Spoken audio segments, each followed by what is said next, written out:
Hello viewers, welcome back to mass Tamil view. இன்றைக்கி நம்ம லைஃப்பில் டெய்லி சாப்பிட்ற ஃபுட்ஸ்குள்ளே இருக்கக்கூடிய நம்பவே முடியாத ரொம்பவே டார்க்கான, அது மட்டும் இல்லாமல் ஷாக்கிங்கான ஃபுட் சீக்ரெட்டை பற்றி தான் பேச போகிறோம். ஸோ இதில் இருக்கிற ஃபேக்ட்ஸ் எல்லாமே ரொம்பவே ஷாக்கிங்காக இருக்கும். ஸோ ஒவ்வொன்றா டீட்டெயில்டாக பார்க்கலாம். இந்த வீடியோ ரொம்பவே இன்ட்ரெஸ்டிங்காக இருக்கும். அதனால் மறக்காமல் வீடியோ ஸ்கிப் பண்ணாமல் அண்ட் வரக்காட்டியும் பாருங்கள். அது மட்டும் இல்லாமல் நம்ம சேனலையும் சப்ஸ்கிரைப் பண்ணி பக்கத்தில் இருக்க பெல் ஐக்கானையும் கிளிக் பண்ணிக்கோங்க. இப்போ வாங்க வீடியோக்குள்ளே போகலாம். முதல்ல பார்த்தீங்கன்னா ஸ்ட்ராபெரிஸ். ஸோ இந்த ஸ்ட்ராபெரிஸோட ஃப்ளேவரில் நிறைய ஐஸ்கிரீம், ஜூஸ், யோகர்ட் இது மாதிரி நிறைய பொருட்களை நாம் டெய்லி லைஃப்பில் எடுத்திருப்போம். பட் உண்மையிலே இந்த ஃப்ளேவர் எங்கேருந்து எடுக்கப்படுதுன்னு தெரியுமா? ஸோ இது ஒரு பேவியர்னு சொல்லக்கூடிய விலங்கோட பின்புறத்தில் இருக்கக்கூடிய ஒரு சிறப்பு சுரப்பு மூல வாசனையை தான் பயன்படுத்தி இந்த ஃப்ளேவரை உருவாக்குறாங்க. ஸோ இந்த சுரப்பு லிக்யூட கெஸ்டோரியம்னு சொல்லி சொல்கிறாங்க. ஸோ இது ஒரு இயற்கையான வாசனைன்னு சொல்லி ஸ்ட்ராபெரி ஃப்ளேவருக்கும் அண்ட் வெனிலா ஃப்ளேவருக்கும் பல நாடுகளில் அனுமதி கொடுத்துருக்காங்க. ஸோ இதுக்கெல்லாம் நேச்சுரல் ஃப்ளேவர்னு சொல்லி எழுதுகிறாங்க. ஆனால் அதுக்கு பின்னாடி இருக்கிறது நேச்சுரலான ஃப்ளேவர் கிடையாது. அதுக்கப்புறம் பார்த்தீங்கன்னா நம்ம எல்லாருமே சாப்பிட்ற பொட்டேட்டோ சிப்ஸ். இது ரொம்ப பேருக்கு பிடிச்ச ஒரு ஸ்நாக்காக இருக்குது. ஸோ இந்த பொட்டேட்டோ சிப்ஸில் பொட்டேட்டோஸே இல்லைன்னு சொல்ல நீங்கள் நம்புவீங்களா? பட் அது தான் உண்மை. ஸோ இந்த உருளைக்கிழங்கெல்லாம் பார்த்தீங்கன்னா ரொம்பவே அதிகமான விலையில் இருக்குது.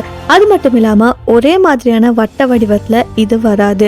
ஸோ அதனாலே பல நிறுவனங்கள் என்ன பண்ணுறாங்கன்னா இந்த உருளைக்கிழங்கு தூள் ப்ளஸ் அரிசி மாவு ப்ளஸ் மக்காச்சோளா மாவு, அது மட்டும் இல்லாமல் சுவைக்காக சில ரசாயன பொருட்கள் எல்லாம் சேர்த்து ஒரு மாவாக பிசைஞ்சு அதுக்கப்புறமா அதுக்கு ஒரு பர்ஃபெக்டான ஷேப்பை கொடுக்கறதுக்காக ஒரு மெஷின்குள்ளே போட்டு அதுக்கப்புறமா ஒரு சிப்ஸாக அதை உருவாக்குறாங்க.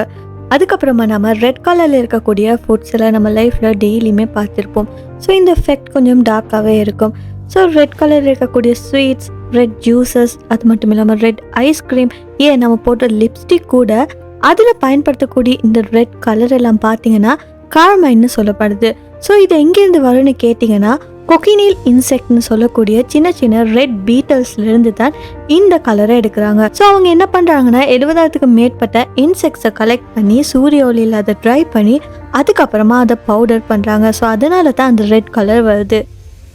அதுக்கப்புறம் பார்த்தீங்கன்னா கொஃபீன். நம்ம எல்லாருலேயுமே பலருக்கும் பிடிச்ச ஒரு விஷயம் தான் கொஃபீன்னு சொல்லலாம். ஒரு நாளில் 2க்கும் மேற்பட்ட கொஃபி குடிக்கிறவங்களும் இருப்பாங்க. ஆனால் சில குறைந்த தரமுள்ள காஃபி கம்பெனிஸில் பார்த்தீங்கன்னா செலவை குறைக்கிறதுக்காக உண்மையான காஃபி சீட்ஸை நிறைய யூஸ் பண்ண மாட்டாங்க. அதுக்கு பதிலாக அந்த காஃபி சீட்ஸை காய்ச்சினதுக்கு அப்புறமா மிஞ்சிருக்கக்கூடிய சில கழிவு பாகங்களையும் அது மட்டும் இல்லாமல் அதோட தோலையும் யூஸ் பண்ணுறாங்க. ஸோ இதெல்லாம் போடுறதுக்கு இன்னும் மோசமானது என்னென்னா அந்த கொஃபியோட கலர் ரொம்பவே டார்க்காக வரணும், ஏன்னா அதோட ஸ்மெல் அதிகமாக வரணும்னு சொல்லி பர்ன்டான சுகர், சாக்கோல் பவுடர் இதெல்லாம் கூட யூஸ் பண்ணுறாங்க. அடுத்தது பார்த்தீங்கன்னா நிறைய ஃபுட் பேக்கெட்டில் நேச்சுரல் ஃப்ளேவர்ஸ் அண்ட் நேச்சர் ஐடென்டிக்கல்னு சொல்லி எழுதிருக்கு. நீங்கள் கண்டிப்பாக பார்த்துருப்பீங்க.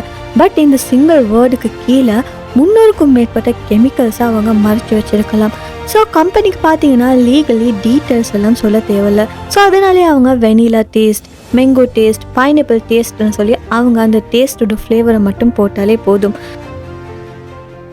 ஸோ இப்படி போட்டாலுமே அந்த டேஸ்ட்டுக்கும் அந்த ரியல் ஃப்ரூட்டுக்கும் எந்த விதமான கனெக்ஷனுமே இருக்காது. மோஸ்ட்லி லெப் கெமிக்கல்ஸ் மிக்ஸ் பண்ணி தான் இந்த நேச்சர் ஃப்ளேவர்னு சொல்லி மார்க்கெட்லலாம் விற்கிறாங்க. அண்ட் லாஸ்ட்டாக பார்த்தீங்கன்னா இது பல நாடுகளில் நடக்கிற விஷயமா இருக்குது. சில உணவு நிறுவனங்கள் பார்த்தீங்கன்னா எக்ஸ்பைரி டேட்டை மாற்றி வைக்கிறாங்க.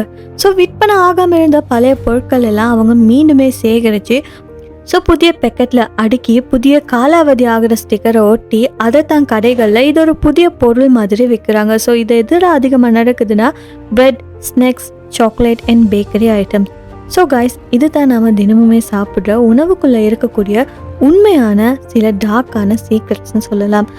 ஸோ இப்படி நிறைய விஷயங்கள் நம்ம லைஃப்பை சுற்றி நடந்துக்கிட்டு தான் இருக்குது. நம்ம சாப்பிட்ற ஃபுட்ஸ் எல்லாம் ரொம்பவே டேஞ்சராக தான் இருக்குது. ஸோ அதனாலே நம்ம ரொம்ப கேர்ஃபுல்லாக இருக்கணும். ஸோ இப்படி வீடியோஸ் உங்களுக்கு பிடிச்சிருந்தா மறக்காம இந்த வீடியோ லைக் பண்ணி ஷேர் பண்ணுங்கள். அது மட்டும் இல்லாமல் நம்ம சேனலை சப்ஸ்கிரைப் பண்ணி பக்கத்தில் இருக்க பெல் ஐக்கானையும் கிளிக் பண்ணிக்கோங்க. இன்னும் ஒரு இன்ட்ரெஸ்டிங்கான வீடியோவில் நான் உங்களை சந்திக்கிறேன். Until then, stay curious, stay safe.